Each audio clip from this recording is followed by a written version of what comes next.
turns out Christopher Steele wasn't 007. For years, the media assured Americans that the dossier alleging treasonous collusion between Donald Trump and Russia was based on the scrupulous work of a mastermind British ex-spy and his vast network of credible and well-connected sources spread throughout Europe. It wasn't true. Steele did not personally collect any of the factual information in his reports. The vast network was instead a social circle of an American-based former Brookings Institute junior staffer, recently identified for the first time as Igor Danchenko. The friends didn't have well-documented claims so much as rumors, drunken gossip, and outright brainstorming, conjecture, and speculation. Even that information was multiple layers of hearsay upon hearsay before it got to Steele, who then hyperbolically overstated it, and the damning claims of collusion appear to have been scandalously misattributed or invented out of whole cloth.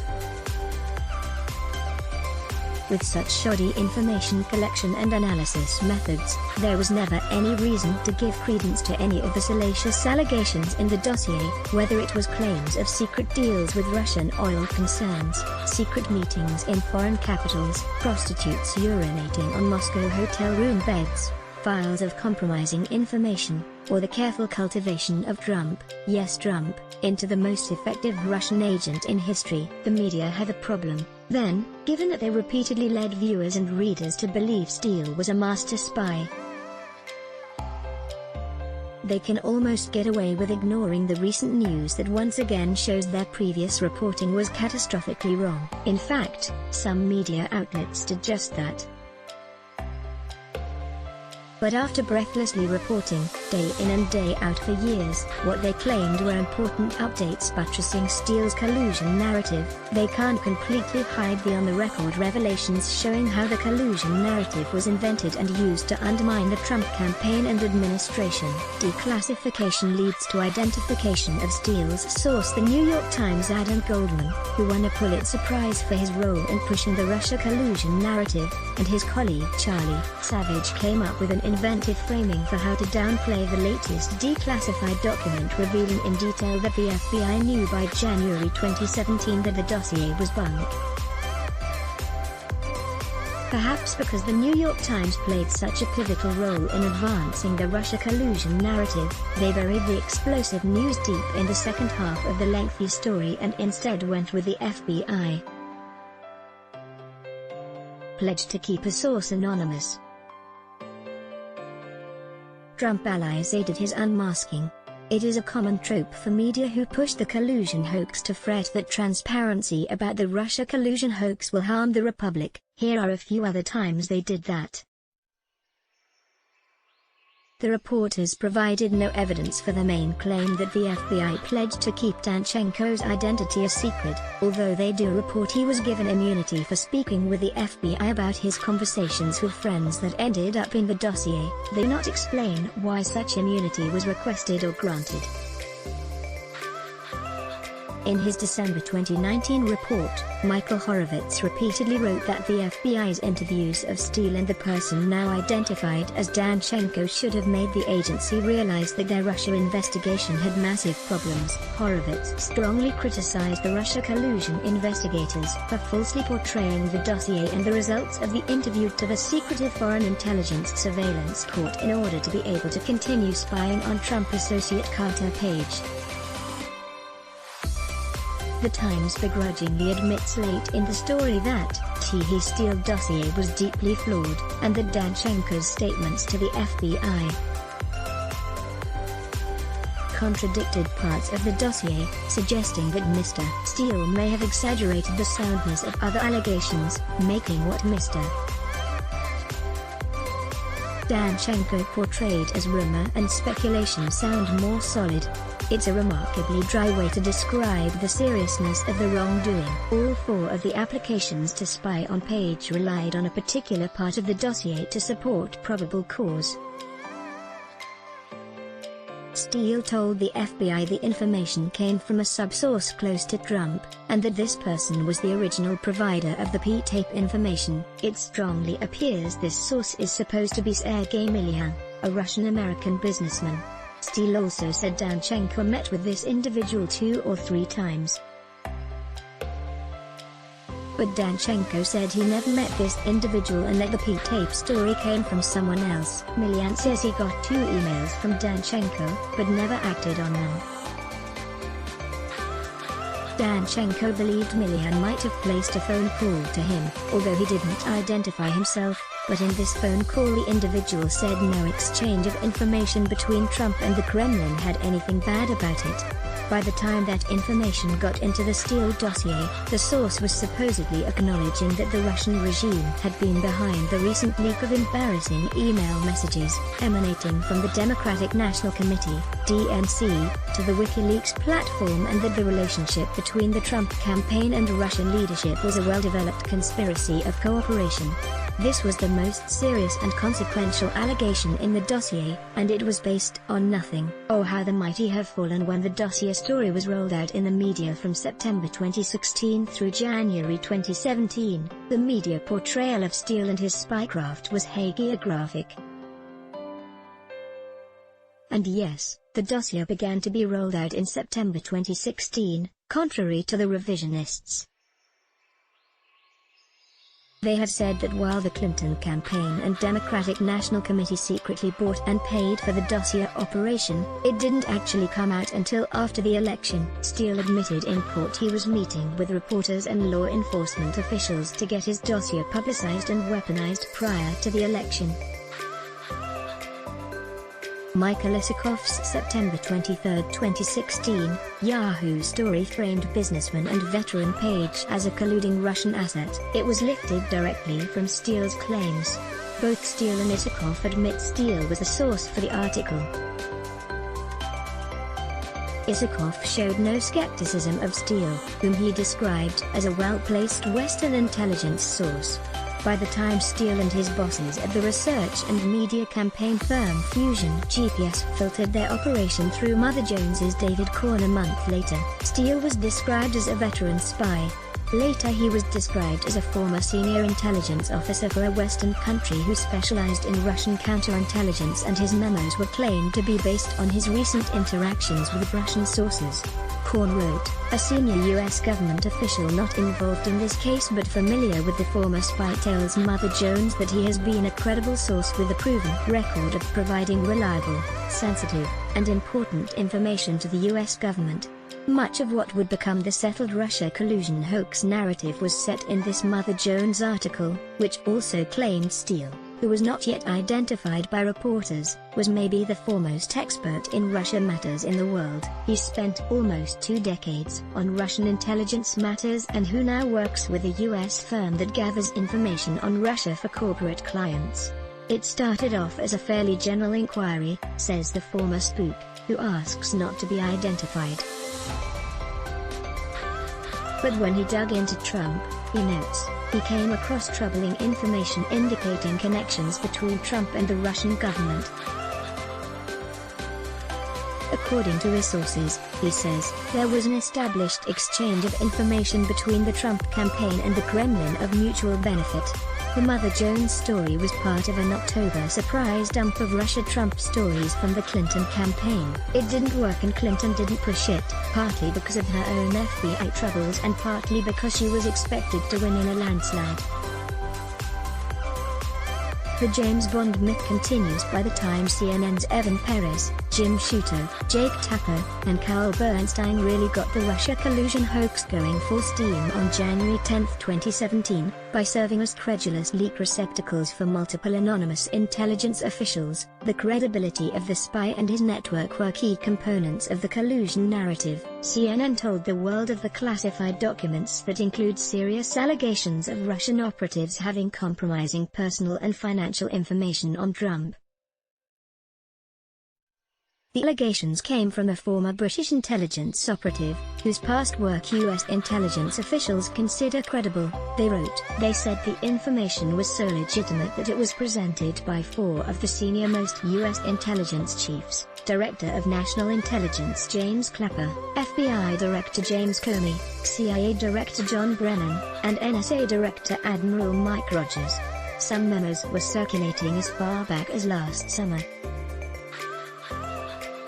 What has changed since then is that US intelligence agencies have now checked out the former British intelligence operative and his vast network throughout Europe and find him and his sources to be credible enough to include some of the information in the presentations to the President and President-elect a few days ago. In fact, there had been no vetting at that point of the operative or his vast network throughout Europe, which did not exist. Their first interview of Danchenko, the primary sub-source who was the conduit for his old friend's ideas, wouldn't take place until weeks later. Harris, Shuto, Tapper, and Bernstein should have been good enough reporters to be skeptical of what their highly placed intelligence sources were wanting them to publish. They should have been skeptical enough to demand evidence for these claims, even if the claims came from high-level Obama appointees. Shuto himself was an Obama appointee.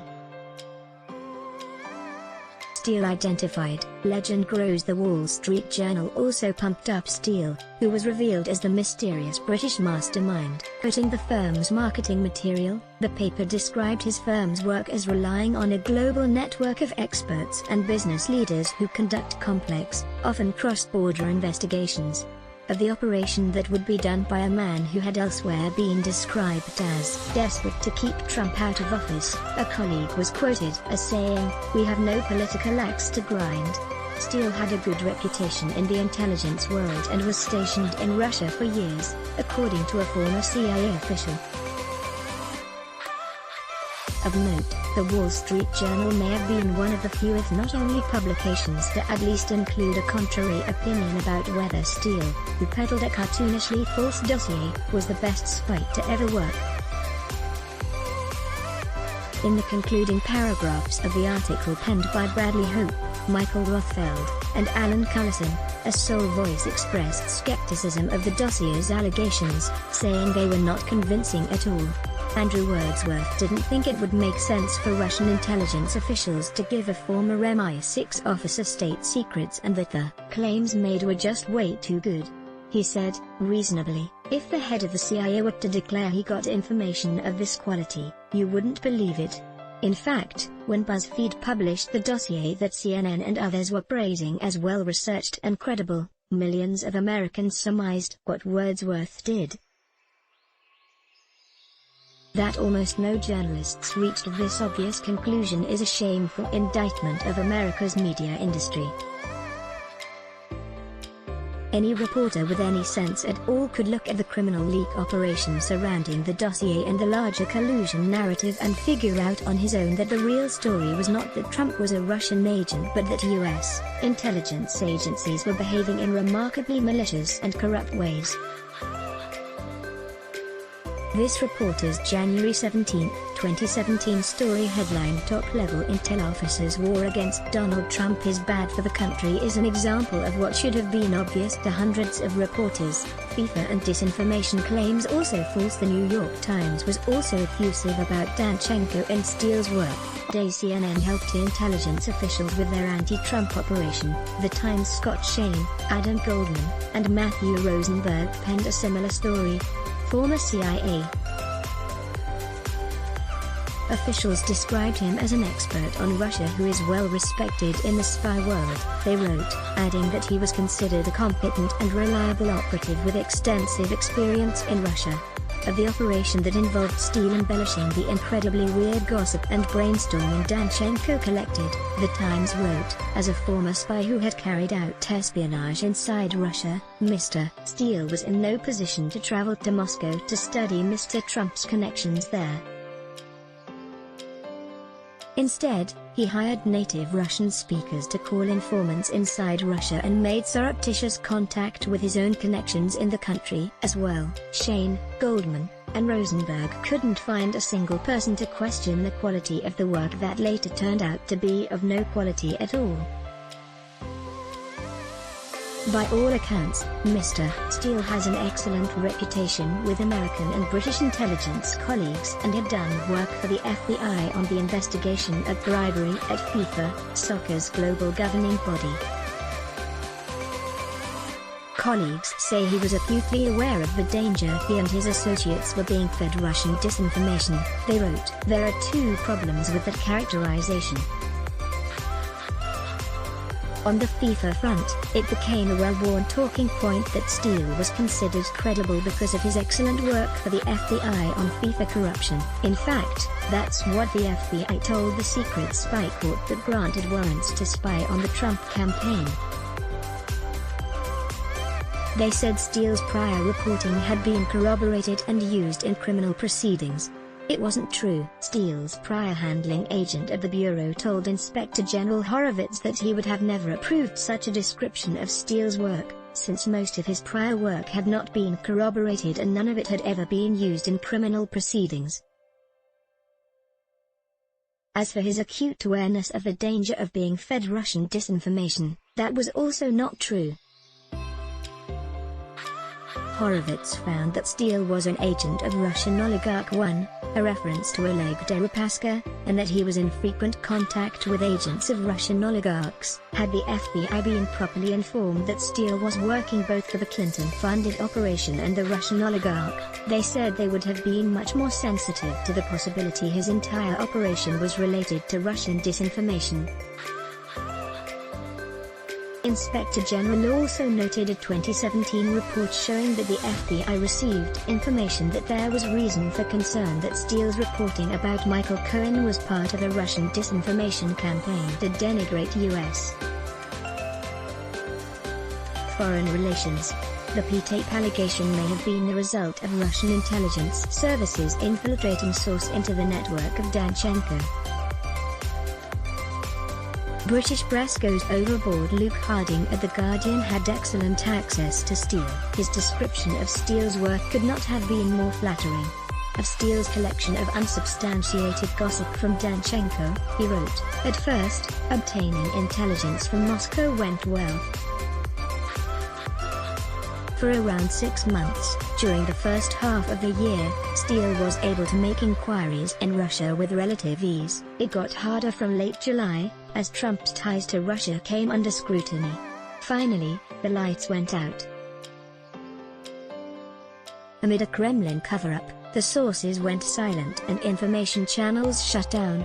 Sounds dramatic and fictional." Steele was adamant that his reporting was credible. One associate described him as sober, cautious, highly regarded, professional and conservative. "He's not the sort of person who will pass on gossip. If he puts something in a report, he believes there is sufficient credibility in it," the associate said. The idea that Steele's work was fake or a cowboy operation or born of political malice was completely wrong, Harding wrote. "Well, you can take that to the bank." The dossier, Steele told friends, was a thoroughly professional job, based on sources who had proven themselves in other areas. Evaluating sources depended on a critical box of tools. What was the source's reporting record? Was he or she credible? What was the motivation? Harding wrote. Harding would later write a story claiming that Paul Manafort and WikiLeaks' Julian Assange held clandestine meetings at the Ecuadorian embassy. Despite the lack of evidence in support of this blockbuster and explosive report, the story went viral as the media clung to their Russia collusion hoax.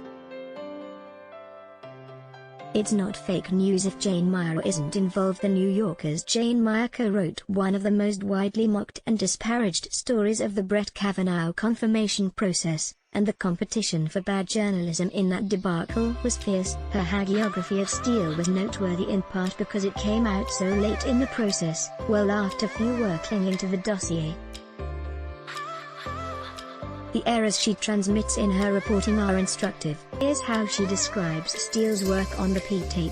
"Within a few weeks, 2 or 3 of Steele's long-standing collectors came back with reports drawn from Orbis's larger network of sources. Steele looked at the material and, according to people familiar with the matter, asked himself, 'Oh, my God, what is this?' He called in Burroughs, who was normally unflappable. Burroughs realized that they had a problem. As Simpson later put it, 'We threw out a line in the water, and Moby Dick came back.'" Steele's sources claimed that the FSB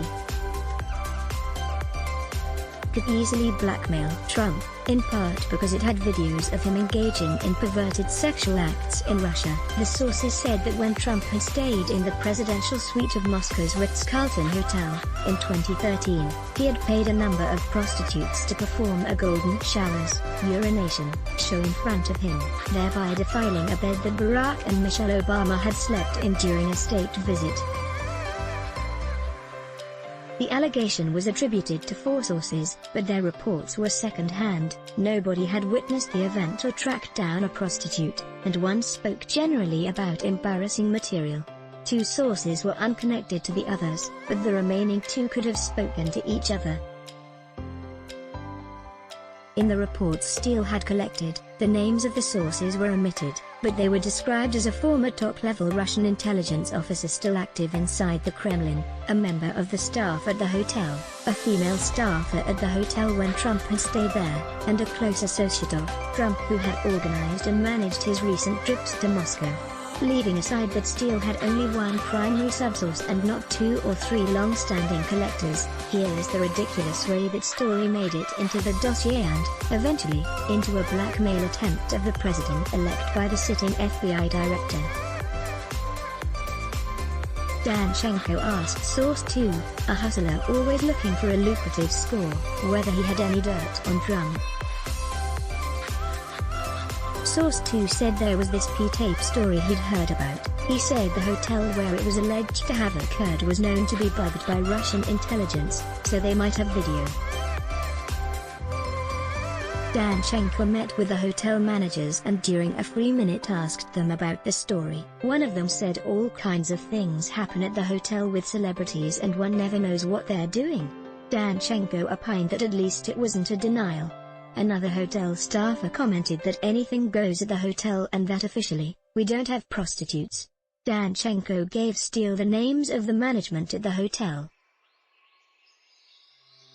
Danchenko also said he explicitly told Steele the story was rumor and speculation and that he hadn't been able to confirm it. One of the 4 claimed sources may not have actually been a source, the close associate who may not exist, and 2 of the 4 were just 2 rando hotel workers who weren't even second-hand as Meyer described them. A special shout-out to Fusion Natasha Bertrand. Perhaps no reporter bootstrapped her credibility, as even the Washington Post put it, to Steele's dossier as Natasha Bertrand did. Bertrand could have been Steele's publicist and in fact has been jokingly referred to as Fusion Natasha, a reference to how frequently she promotes Fusion GPS's discredited work in the various publications that have employed her. Bertrand calls Steele a spymaster. Admitting that portions of the interrogation had been contentious, she wrote, quite inaccurately, that investigators ultimately found Steele's testimony credible and even surprising. She described the false Steele reports about Carter Page that were used to justify spying on the innocent American as not far off. Confronted with how much effort she put into distributing Steele's false reports, including about the non-existent Moscow P-tape, the non-existent Cohen trip to Prague, and about non-existent misbehavior by Page, Bertrand told the Washington Post, "I stand by everything I've said on air and reported." This aged poorly more than a year after Steele was identified as the author of the dossier. Christian Carroll, an editor with the Washington Post Global Opinions section, sang his praises. Carroll is Steele's top fan, and he's honest about the central role the completely discredited dossier played in the Russia collusion hoax. Christopher Steele, the former British spy whose claims about Donald Trump's ties with Russia hold center stage in Washington right now, drives Republicans crazy. They have recommended that the Department of Justice open a criminal investigation into his work. They released a formally classified memo by Rep. Nunes, Republican California, that vilifies him, and now they are holding back a Democratic brief that tries to correct the record. Their Fox News minions have promised damning new revelations about Steele's perfidy on a near-weekly basis. Yet, try as they might, Steele continues to haunt them. You sense it in the tone of frustration and anxiety. There's nothing to see here, they keep insisting. And insisting. And insisting. What is it about Steele that possesses them so? Could it be that his findings from the summer of 2016, when the world was still wondering why Trump kept saying such nice things about Russia's Vladimir Putin, proved so extraordinarily prescient? On and on it goes. According to Carol, Steele had sussed out the basic ingredients of collusion by June 2016. While the Inspector General and even the FBI admitted the dossier failed to pan out with any not already public information, Carol quotes a former CIA agent saying it turned out to be stunningly accurate. If all the information in the dossier is false, it is a very sophisticated fabrication, New York Times reporter Scott Shane wrote in What We Know and Don't Know About the Trump-Russia Dossier. Many journalists set aside necessary skepticism to embrace this view. As the sophisticated fabrication continues to unravel, the media that won Pulitzers and acclaim for hyping it are strikingly silent. Let's block ads. Why? Show your love for him. Click the link in description. Thanks for watching.